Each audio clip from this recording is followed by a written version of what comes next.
just such an eruption of the Earth 1 million or more years ago was born Japan, land of the little people who grew to believe that in blood and iron lay the shortcut to greatness.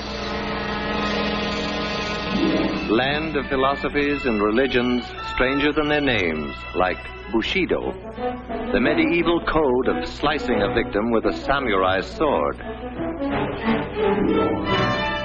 Hakko ichiu, which means the four corners of the world under a Japanese roof.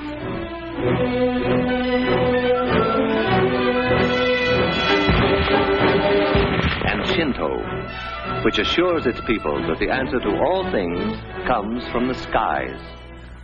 The truth of that one they were to discover. Old Japan was primitive. The history of the new Japan is a story of successful copying. On a tradition of peace and love of the soil, the new Japan suddenly turned its back and copied our locomotives, our planes, our great ocean-going liners. Even Tokyo might have been transplanted bodily from the Western world.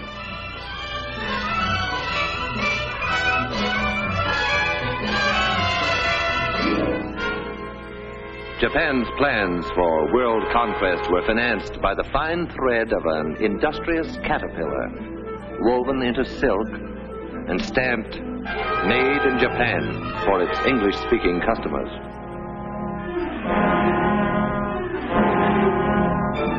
Soft silk sent away for hard scrap iron, to be forged into weapons and returned to us eventually in hate.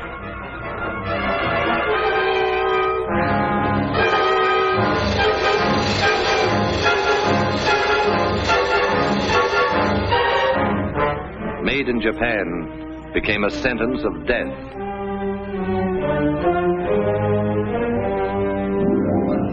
How will it end for the little people who wanted to enslave the world? The answer to that was to come, like the answer to all things, from the skies. Only when it came, it was to be stamped, "Made in America," as it was, for instance, on Doolittle Day, when the Hornet, the first Shangri-La, pointed her prow right at the heart of Tokyo.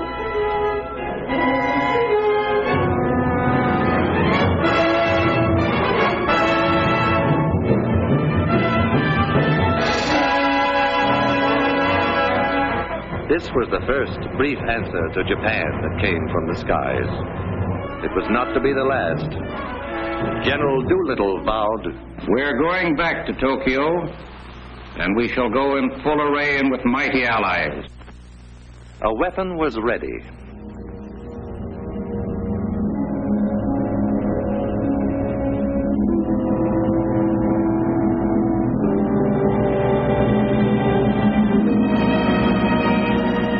Through these forbidding doors, ceaselessly, day and night, come trains bearing the materials that skill weld, forge, and rivet into an instrument dedicated to the destruction of the enemy.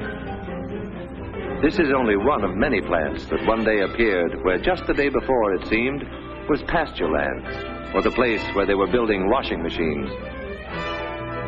When the workers reported for the first time, few of them guessed the exact nature of what they were building. They knew that a giant plane would result, but beyond that it was largely conjecture.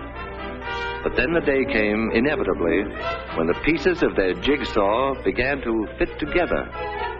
The day when the mountains of material and the millions of man-hours all combined to confirm the assembly line rumor, the washroom gossip, and their honest-to-God American curiosity. They were building the mightiest aircraft in history. They were building a plane for the Army Air Forces that would reduce the huge fortresses and liberators to medium bombers. They were building the Boeing-designed B-29 Superfortress. And this is how they built it. Enough aluminum is stored here to lay a silver carpet over every street in Tokyo. Aluminum sheet to be brought to life by these machines and the workers who operate them. They give it shape and personality. Their stamping machines, their presses, lathes and drills, coax it and pound it and pierce it into the multiple patterns prescribed in 50 tons of blueprints. It was bauxite a month ago, dead in the ground. Miners dug it out of the Arkansas hills.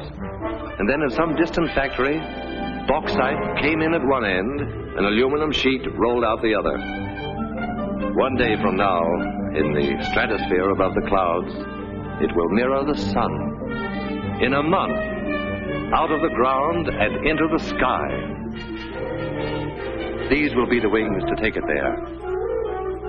From the confusion of manpower and equipment within this massive jig will emerge the fabulous 117, a wing of completely new design, which will carry more weight, faster and higher than any other wing. The jigs themselves, the fixtures and the tools were designed so that unskilled workers could be expert with them in a week, whether they were farmers or clerks, cotton pickers or housewives, salesmen or ex-soldiers. The wing is of awesome weight and dimension, yet a girl can lift it with about the same effort that she would need to adjust the flower in her hair. Space and the handling of bulky parts have always been problems in assembly production. The engineers who designed this plant solved both problems at once with a few strokes on their drafting boards. They moved traffic to the ceiling. Thus, they allowed workers more time at machines, and machines more time at work.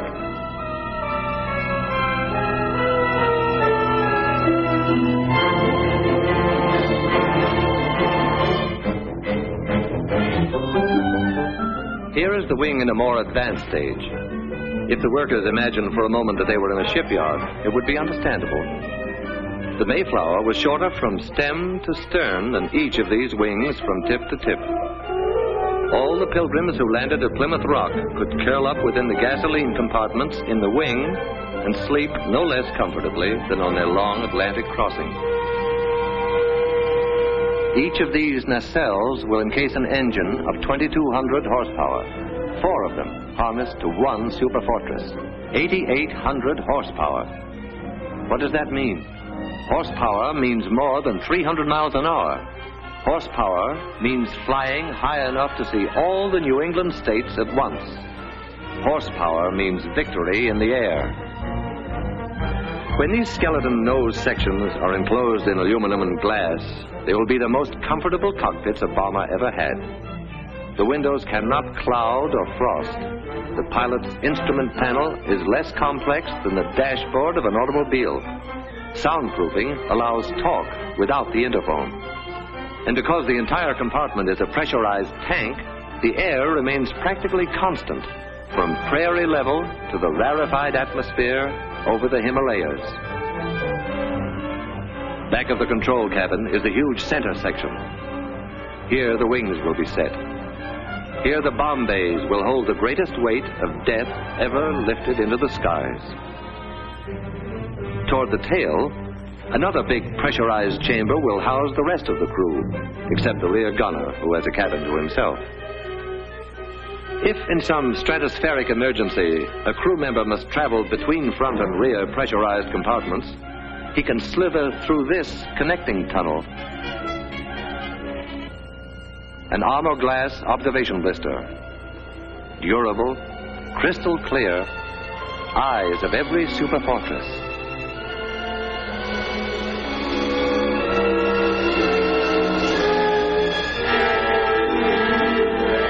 The prefabricated sub-assemblies are manufactured by other contractors and shipped to this plant by the carload.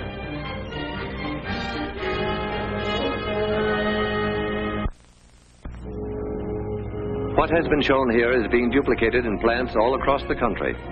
Identical miracles of modern machinery, nursed and tended and made productive by people who look and think like these people.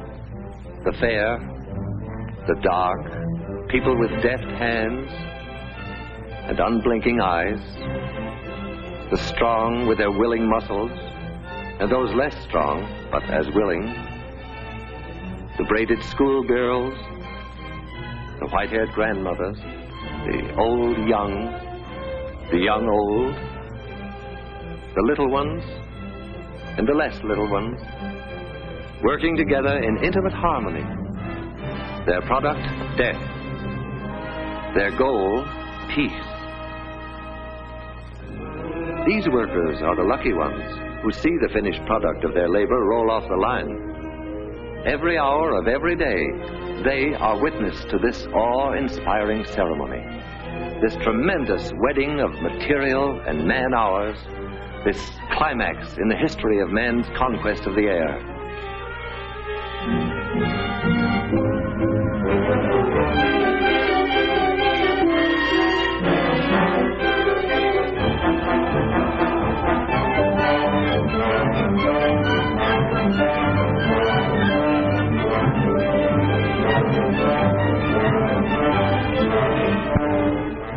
But what of the others who helped, however remotely, to create an aerial weapon they have never seen? The lumberjack who felled the trees that became the blueprints of the B-29. The bauxite miner in the Arkansas hills, and the miner of iron and coal. The builder of guns and engines and propellers. The grimy, sweating men who cast the cylinders and forged the crankshaft. The maker of tires, electrical equipment, instruments and safety wires, the citizens who paid for the Superfortress with their purchases of war bonds. Theirs are isolated lines of effort, initiated all across the land and converging eventually beneath this vaulted roof. Here, the sum of their energies assumes shape and stature and meaning. Here is the final meeting of every effort and every part.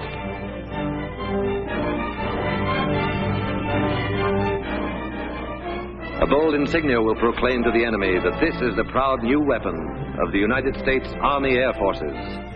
But it is our plane, too, because we, the people, built it. We conceived it, financed it, gave it wings. We powered it and armed it, and our sons and brothers fly it. The function of the people's Superfortress is to break the race who turn their backs on reason, to spin them around to face the peaceful way of living. It is the people's answer to all the sneak raids, all the death marches, all the stabs in the back. It is our memorial to the fighting men who were not afraid to die, who fought with their lives the time we needed to make the weapons to win the war. Like this weapon, which 50 hours after its tests will be landing in India or China or some other faraway Shangri-La to regain its breath before the final assault for which the people destined it. Within the plant, work proceeds, but the workers cock their ears for a sound that regularly drowns the clatter of their tools. It is more than a sound. It is a song. This is the song they hear.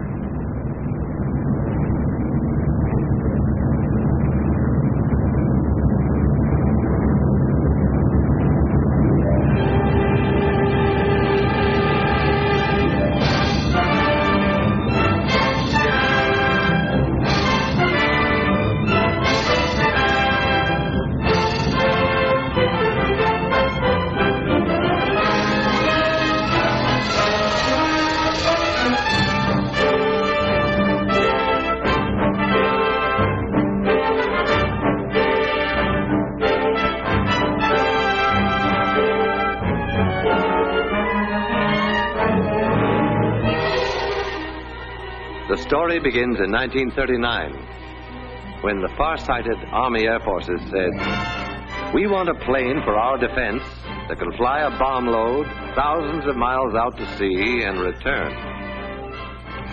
After 6 months' work, there was a tiny model which spent the next 6 months in a wind tunnel.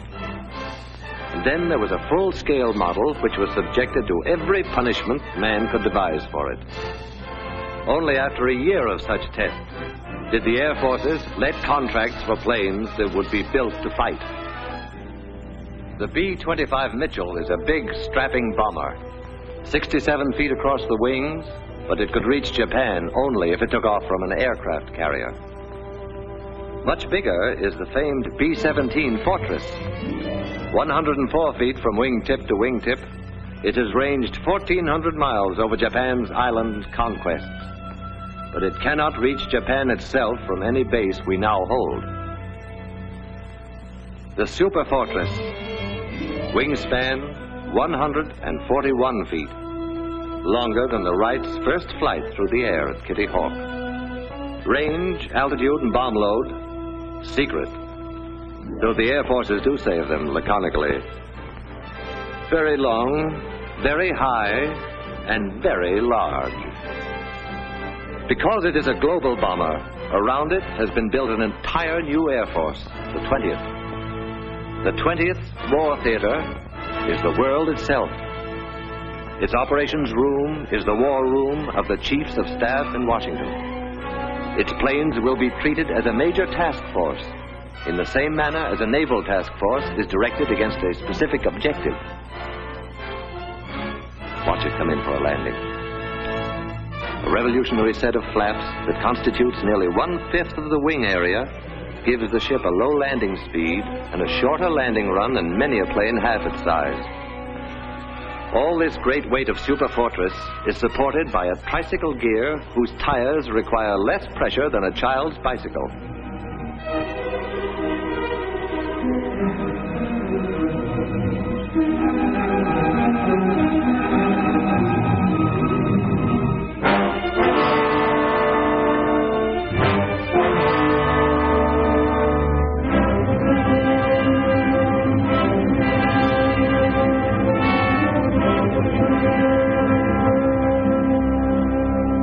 Somewhere in western China, 500,000 nameless people wrote their magnificent chapter in the saga of the Superfortress.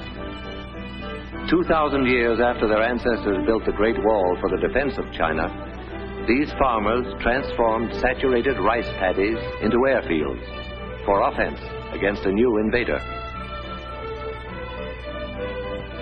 They had no machinery as we know it, only their million hands, and a searing memory of anguished years since Japan set out to annihilate them.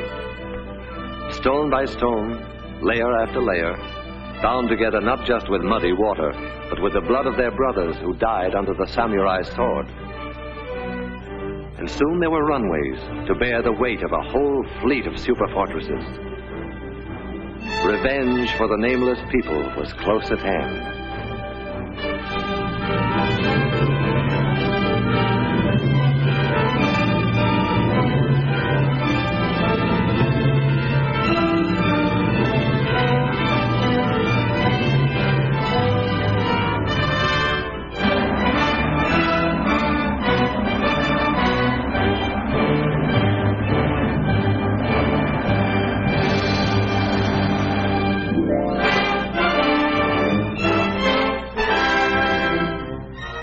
Even in China, land of miracles, the arrival of the Superfortress is an occasion for everyone to turn out in curiosity and in welcome. A welcome now, but journey's end on the other side of the globe is only the beginning of another, grimmer journey. The tanks will have to be filled, the engines given a final check, the guns armed, the bombs set in the racks, and then briefing. And the assembled airmen will listen to words that a few years ago would have been fantastic, but today roll casually off a briefing officer's lips. The target, gentlemen, is Japan.